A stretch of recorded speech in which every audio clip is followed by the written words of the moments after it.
શિયાળામાં તીખી તીખી વસ્તુ ખાવાના તમે પણ શોખીન હોય તો સુરતનું પ્રખ્યાત લીલા લસણનું કાચું જરૂરથી ટ્રાય કરજો. ડિટેલ રેસિપી ડિસ્ક્રિપ્શન બોક્સમાં આપેલી છે. ઉપરનો લસણનો ભાગ દૂર કરી પાંદને આવી રીતના ધોઈ ઝીણા સમારી લેશું. ત્યારબાદ 1 ચમચી આદુ મરચાં લસણની પેસ્ટ અને 2 થી 3 ચમચી જેટલું શીંગ તેલ ઉમેરી સારી રીતે મસળી લેવાનું છે. અહીંયા પાન સોફ્ટ થઈ ગયા છે. ત્યારબાદ જેટલું લસણ હોય તેટલા બાફેલા બટેટા લઈશું.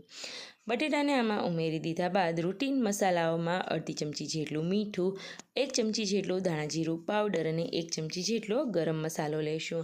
આની તીખાશને બેલેન્સ કરવા અને એકદમ ચટાકેદાર એવો ટેસ્ટ આપવા માટે ઘરની ફ્રેશ મલાઈ લીધેલી છે, જે ઓલમોસ્ટ 3 ચમચી છે.